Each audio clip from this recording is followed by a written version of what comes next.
Om Swastiastu, di sini kami akan menjelaskan penerapan dan pengelolaan teknologi kontainer untuk solusi cloud yang lebih efisien. Sebelum masuk ke penjelasannya, izinkanlah kami memperkenalkan diri terlebih dahulu. Next slide. Dengan saya Dewa Yuka Widyastuti dengan NIM 22150919097 dan kemudian Dan saya Kadek Widi Swandana dengan NIM 221591056 dilanjutkan oleh Saya Yoresti Melinda dengan NIM 2215091109. adapun konten yang akan kami jelaskan pada video kali ini yaitu yang pertama ada skenario perusahaan fiktif yaitu Cloud Solution Inc, kemudian instalasi dan konfigurasi Docker, yang ketiga deployment layanan, Docker file dan juga konfigurasi jaringan, yang keempat ada analisis sumber daya komputasi yang kami gunakan, kelima optimalisasi penggunaan sumber daya, keenam tantangan dan solusi, yang ketujuh rekomendasi peningkatan dan yang terakhir akan ada kesimpulannya. Yang pertama yaitu next slide.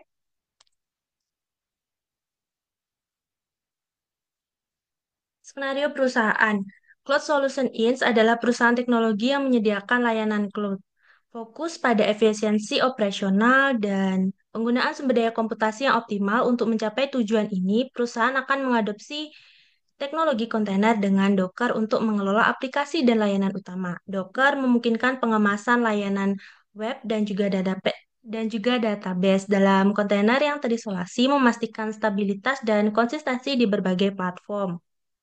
Kemudian proses implementasi dilakukan secara bertahap melalui instalasi Docker hingga deployment diproduksi dengan pemantauan penggunaan sumber daya yang optimal untuk lebih lanjut. Kemudian untuk selanjutnya, instalasi dan konfigurasi Docker akan dijelaskan oleh rekan saya. Baik, selanjutnya terdapat beberapa tahapan untuk instalasi dan konfigurasi Docker, di mana yang pertama yaitu melakukan enable WSL dan virtual machine platform. Nah, kemudian melakukan WSL install untuk menginstal WSL beserta semua komponen yang dibutuhkan secara otomatis. Kemudian melakukan enable fitur untuk mengaktifkan fitur Windows subsystem per Linux secara manual agar sistem dapat menjalankan lingkungan Linux di Windows. Selanjutnya, mengatur WSL sebagai versi default untuk distribusi Linux yang diinstal, kemudian menginstal Ubuntu 20.04, dan selanjutnya, next slide.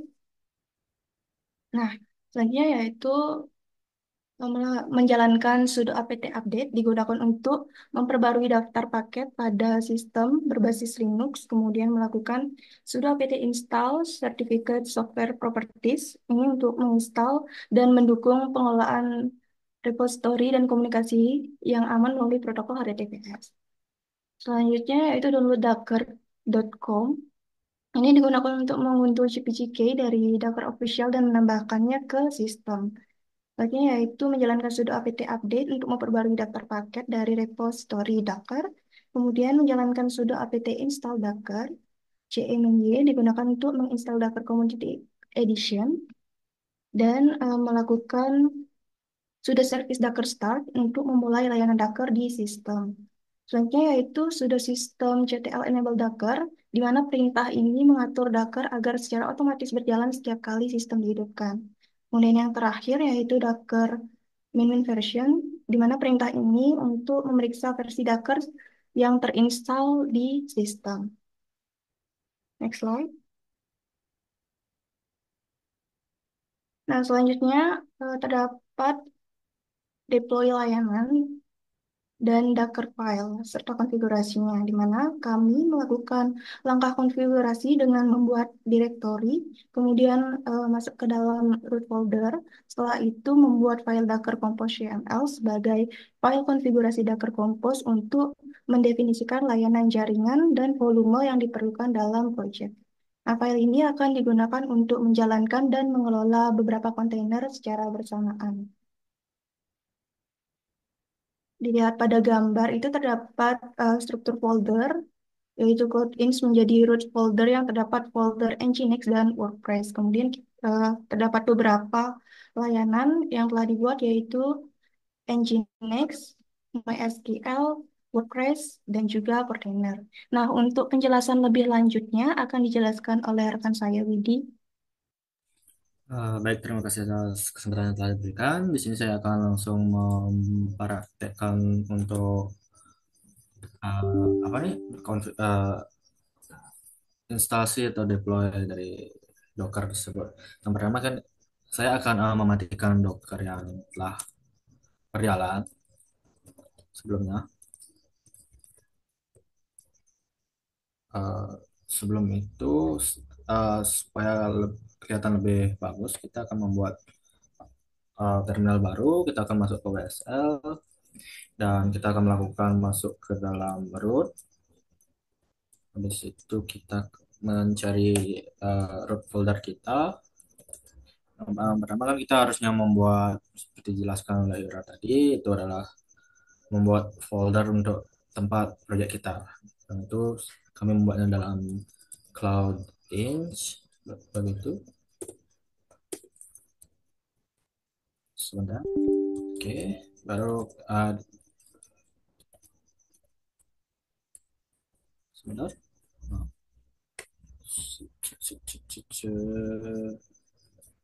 Nah, maaf, maaf. Sebentar, sebentar, sebentar. Oke, sebentar. Sebentar lagi. Yap, di sini. Di sini adalah three folder kami yang di mana itu untuk di root foldernya Cloud Inch itu kami membuat Docker Compose YML, init db.sa, Nginx untuk uh, perutaan IP-nya, dan kemudian WordPress untuk layanannya. Nah, untuk layanan-layanan yang lain itu ada di dalam Docker Compose.yml. Kita bisa lihat lebih lanjut, masuk saja ke Docker.yml. Kita pakai tools Nano, langsung saja Compose.yml. Di sini kita akan melihat apa saja yang telah kami konfigurasikan. Pertama, pada services kita ada Nginx. Nginx ini kami mengambil image-nya, ngepull image-nya dengan konfigurasi yang paling terbaru itu latest, dengan port yang kami tetapkan adalah 8080, dengan volume untuk penyimpanan filenya itu seperti ini. Yang dalam volumenya Nginx itu kita mengambil data untuk dari WordPress dan juga Nextcloud begitu. Ini untuk network dan ini untuk konfigurasi DB-nya, database-nya dengan MySQL 5.7 begitu, dengan environment root, eh, password dan user database-nya begitu. Kemudian ini untuk layanan WordPress-nya, kami juga menguploadnya atau mengambil versi yang terbaru yang kami tetapkan itu portnya itu dengan 8082, dan ini environment untuk database-nya dan juga volume, dan lanjutkan untuk settingan network, dan dilanjutkan dengan konfigurasi untuk Nextcloud, yang dimana juga Nextcloud itu kita mengambilnya yang paling terbaru itu latest, dan kita menaruhnya dengan port 8081. Selanjutnya dengan volumes juga dan environment database seperti ini. Dan selanjutnya adalah tools yang kami gunakan untuk memanajemen kontainer, itu the Portainer. Nah, yang dimana itu juga versi yang terbaru, dan volumenya yang kalau volumenya ini kami tidak custom, itu dia langsung otomatis diisikan untuk ke docker.sock-nya begitu. Kami mengambilnya pada port 9000. Oke, selanjutnya untuk network dan volume pada docker. Selanjutnya kita akan masuk ke uh, Nginx mungkin.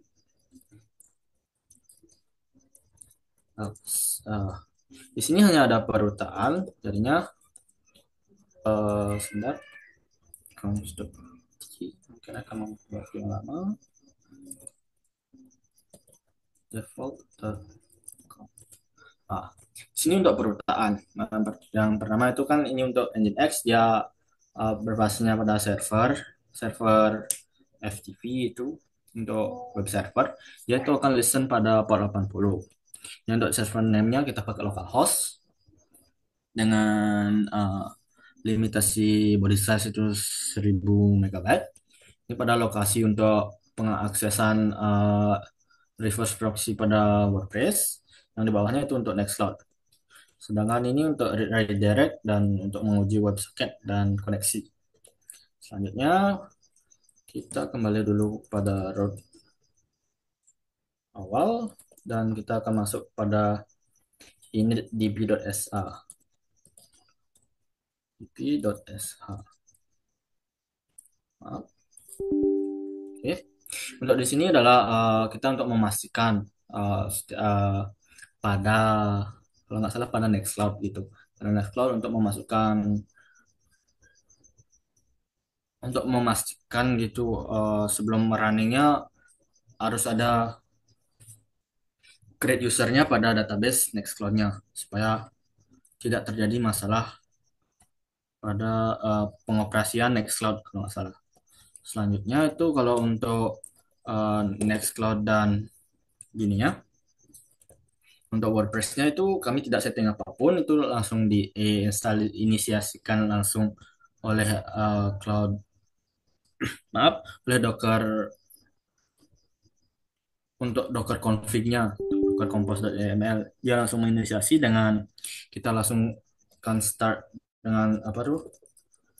Dengan compose tuh Docker compose admin d untuk merunningkan ataupun mengepul image dari kontainernya.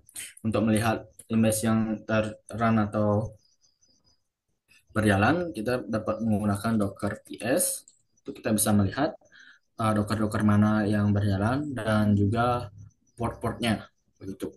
Di sini ada portainer itu pada port 9000 dan yang lainnya pada port 80, 80, 80, 80, 82, 80, 81.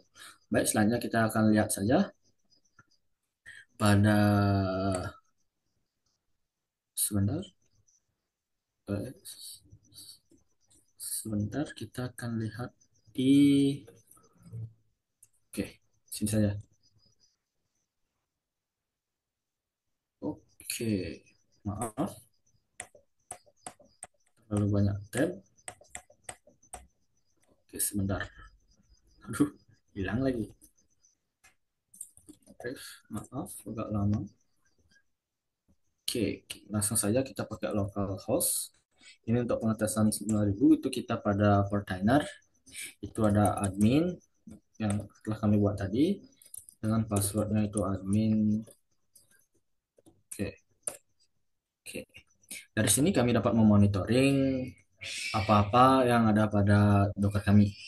Itu pada environment lokal kami itu ada dua stack. Yang ini tadi kami membuat by Portainer, yang ini punya kami sendiri.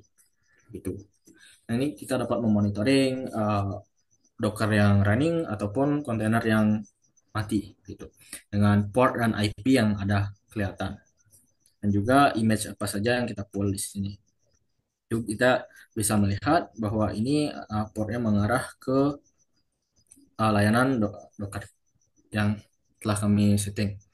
Itu coba kita lihat pada localhost host 8081. Coba kita lihat. Oke, di sini ada Nextcloud. Sebentar. Oke, dan bisa dikonfigurasikan. Itu dan selanjutnya mungkin pada localhost 8082. Oke, di sini dia bisa salah admin.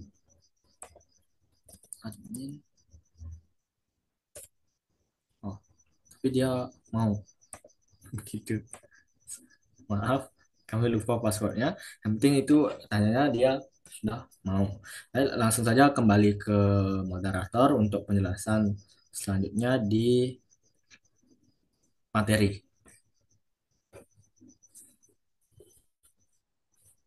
Baik, terima kasih video untuk demonstrasi dan penjelasan lebih detailnya. Untuk saat ini kita akan membahas tentang analisis sumber daya komputasi. Bisa dilihat bahwa di sebelah bagian kanan adalah tampilan penggunaan resource sebelum dan juga sudah penggunaan atau pengimplementasian kontainer. Sedangkan di sebelah kiri adalah grafik yang kami buat untuk menggambarkan perubahan signifikan dalam penggunaan sumber daya komputasi sebelum dan sesudah implementasi teknologi secara lebih jelasnya lagi.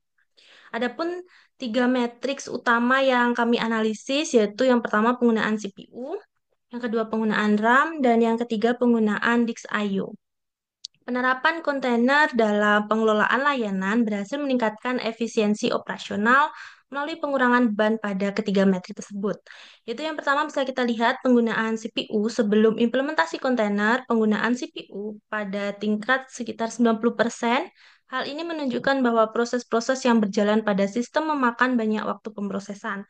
Kemungkinan besar karena adanya redundansi atau kurangnya isolasi antar layanan. Kemudian setelah adanya teknologi kontainer yang telah ditetapkan, penggunaan CPU menurun menjadi 50%. Penurunan sebesar 40% ini terjadi karena kontainer membantu mengelola proses secara terisolasi, memastikan bahwa hanya layanan-layanan yang diperlukan yang aktif. Kemudian kita bisa lihat di bagian penggunaan RAM. Penggunaan RAM sebelum kontainerisasi berada pada tingkat 85%. Angka ini mencerminkan bahwa memori fisik banyak digunakan oleh aplikasi dan layanan yang berjalan secara bersamaan. Kemungkinan besar dengan pengelolaan yang kurang optimal. Kemudian adapun setelah kontainer diterapkan, penggunaan RAM turun menjadi 55%, menunjukkan penurunan sebesar 30%. Hal ini dimungkinkan karena kontainer mengemas aplikasi dengan dependencies yang lebih ringan dan mengeliminasi beban dari proses-proses tambahan yang tidak diperlukan. Kemudian kita analisis penggunaan yang terakhir yaitu pada disk I/O. Disk I/O adalah matriks yang menunjukkan tingkat aktivitas read atau create pada penyimpanan. Sebelum menggunakan kontainer, disk I/O mencapai tingkat penggunaan 90%, menunjukkan tingginya aktivitas penyimpanan yang kemungkinan besar disebabkan oleh konflik antar layanan yang berjalan secara bersamaan. Kemudian kita bisa lihat setelah adanya implementasi kontainer, penggunaan disk I/O turun menjadi 65%. Penurunan ini disebabkan oleh kemampuan kontainer untuk memisahkan penyimpanan antar layanan mencegah maaf konflik yang sering terjadi dan meningkatkan efisiensi operasional read atau create-nya. Kemudian bisa di next slide untuk bagian optimalisasi penggunaan sumber daya melalui resource limit. Pengaturan resource limit atau batasan sumber daya pada kontainer bertujuan untuk memastikan bahwa setiap kontainer hanya menggunakan sumber daya seperti CPU atau memori sesuai dengan kebutuhan aplikasi tanpa melebihi kapasitas yang telah ditentukan. Adapun manfaat penggunaan resource limit ini bisa kita lihat yang pertama yaitu ada stabilitas sistem. Dengan membatasi sumber daya untuk setiap kontainer, kita memastikan bahwa tidak ada satu kontainer pun yang dapat mengganggu kontainer lainnya dan membebani sistem secara keseluruhan. Yang kedua yaitu efisiensi penggunaan sumber. Pengaturan ini juga memungkinkan kita untuk lebih efisien dalam menggunakan sumber daya komputasi yang ada. Misalnya, kita bisa mengalokasikan lebih banyak CPU atau memori untuk kontainer yang lebih membutuhkan. Kemudian yang ketiga ada penghindaran pemborosan. Tanpa pengaturan yang tepat, kontainer yang tidak memanfaatkan sumber daya dengan efisien bisa menyebabkan pemborosan, mengingat kontainer tersebut mungkin hanya membutuhkan sebagian kecil dari sumber daya yang tersedia. Kemudian ada pun manfaat yang terakhir yaitu menghindari crash. Jika suatu aplikasi dalam kontainer menggunakan lebih banyak memori atau CPU daripada yang dibutuhkan, ini bisa menyebabkan masalah besar seperti crash. Dengan pengaturan limit, kita bisa mencegah terjadinya masalah tersebut dan memastikan bahwa aplikasi berjalan dalam batasannya. Kemudian untuk selanjutnya yaitu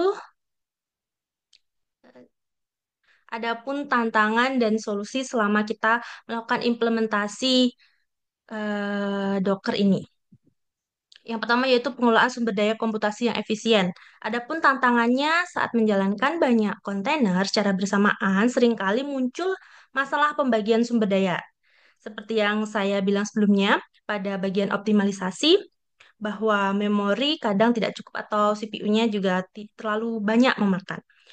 Jika tidak diatur dengan baik, ada resiko beberapa kontainer memonopoli sumber daya yang akhirnya mengganggu kinerja sistem secara keseluruhan. Adapun solusi yang kami temukan, yaitu kami menerapkan batasan sumber daya pada kontainer menggunakan fitur containers.io yang ada pada Docker. Di sana sudah disediakan secara lengkap pada tools container.io. Dan yang kedua yaitu kompleksitas jaringan antar kontainer. Tantangannya yaitu kontainer-kontainer dalam satu aplikasi harus dapat saling berkomunikasi dengan lancar. Masalah muncul itu ketika jaringan tidak tepat, seperti kesalahan pada pengaturan IP atau nama layanan yang dapat menyebabkan gangguan komunikasi antar kontainer.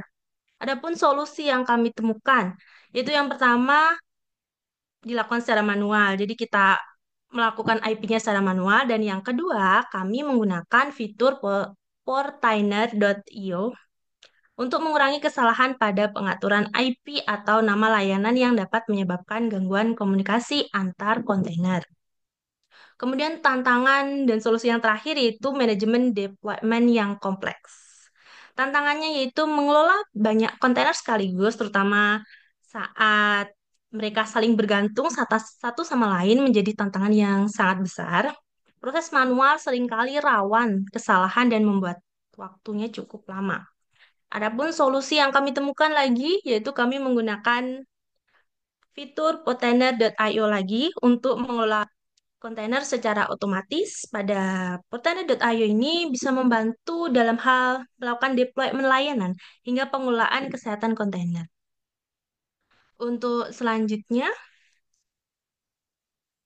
rekomendasi dan peningkatan bisa dijelaskan oleh rekan saya. Baik, selanjutnya terdapat beberapa rekomendasi peningkatan lebih lanjut untuk eh, pengelolaan kontainer, di mana yang pertama yaitu pendidikan dan pelatihan tim, di mana perlunya meningkatkan keahlian tim dalam mengelola teknologi kontainer melalui pelatihan dan workshop, terutama terkait dengan alat dan praktik terbaik dalam orkestrasi, keamanan, dan pengelolaan skala besar. Kemudian yang kedua yaitu peningkatan pengelolaan sumber daya. Nah, penerapan konfigurasi resource limit pada kontainer dengan mendefinisikan batas maksimum penggunaan CPU dan memori dapat lebih meningkatkan efisiensi sumber daya. Selain itu, analisis performa kontainer secara berkala akan memberikan informasi tentang konsumsi sumber daya dan potensi optimasi. Kemudian yang ketiga, optimasi jaringan antar kontainer. Nah, untuk memastikan komunikasi antar kontainer tetap lancar, perlu dilakukan pengelolaan jaringan dengan konfigurasi subnet khusus dan overlay network sehingga dapat membantu mengelola lalu lintas masuk dengan lebih baik dan memberikan fleksibilitas dalam mendistribusikan beban. Kemudian yang terakhir yaitu evaluasi dan optimalisasi secara berkala, di mana hasil analisis menunjukkan adanya peningkatan efisiensi sumber daya setelah implementasi kontainer. Namun, evaluasi berkala tetap diperlukan untuk mengidentifikasikan area yang masih bisa dioptimalkan. Pengujian beban secara teratur juga dapat membantu memastikan sistem tetap responsif. Baik, untuk selanjutnya saya serahkan kepada moderator.